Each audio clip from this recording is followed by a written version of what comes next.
Ay me ridikela.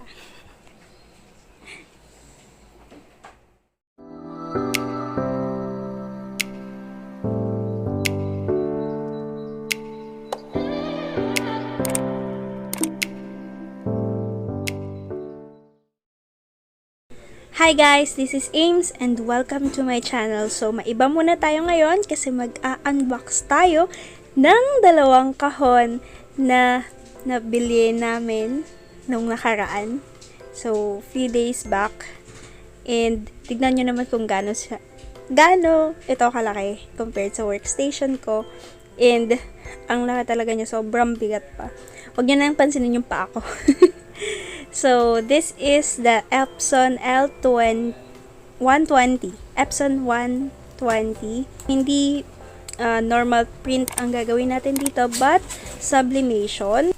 It comes with this plug. Ikakabit natin siya sa printer. Tapos, itong lalagyan ata ito ng papel. Basta yun na yun. Alam nyo na yun. Tapos, yung kanyang USB cord na ikakabit sa computer, sa laptop, at yung kanyang sublimation ink. So, hindi normal ink ang gagamitin natin dito, but sublimation. We have the cyan, magenta, yellow, and yung kanyang black. So, these are the primary colors with black. So, ilalagay natin yan sa printer mamaya. And then, meron din tayong installer and manual. So, nandyan yung kanyang paperworks and lalagyan ulit ang papel. Basta yun na yun. So, ito na yung ating printer. Kung titingnan nyo naman dun sa ating mga nabili, ang gagawin natin kasi is sublimation printing. So, this is a new business for me na pagkakaabalahan ko na naman. Sorry guys kung busy na naman ako. So, ito na yung ating printer. Maliit lang siya. Unlike dun sa printer na ginagamit ko for printing. Kasi may isa pa talaga akong printer guys na ginagamit ko naman for school works. Ito yung ating heat press. Bumili na rin ako ng sublimation transfer paper. So, 160 ata to. 100 pieces. So, sulit na. Para sa akin, mura na yon. Kasi madami na nga yung 100. Tapos, meron siyang libreng foam sa loob nito. Basta ipapakita ko na lang sa susunod. And then yung ating heat press.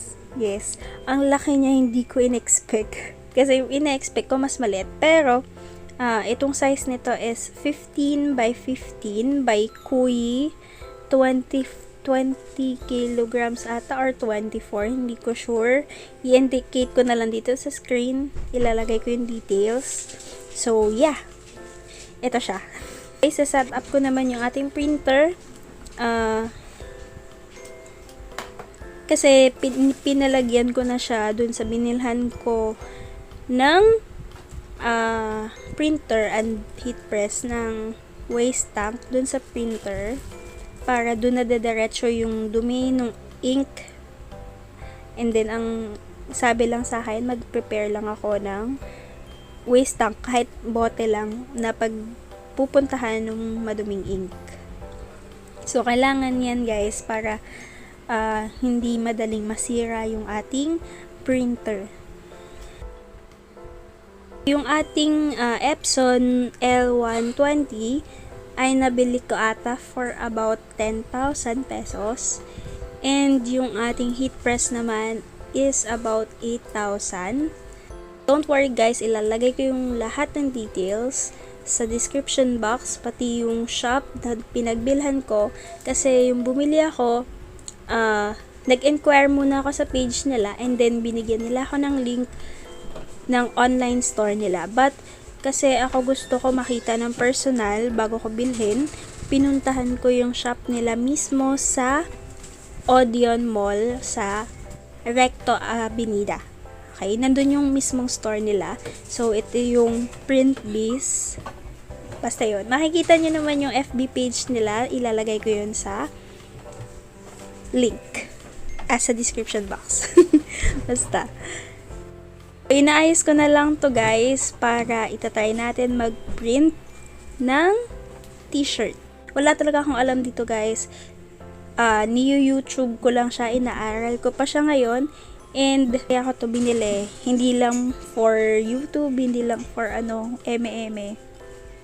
Pinili ko to for business, for extra income. Kasi hindi naman sapat yung umaasa or nagre-rely lang tayo sa ating sahod. Kulang kasi talaga. Yan. Yung ginamit kong init dito is 200 degrees Celsius and then yung kanya namang time is 35 seconds. This is the first print that we ever made for sublimation.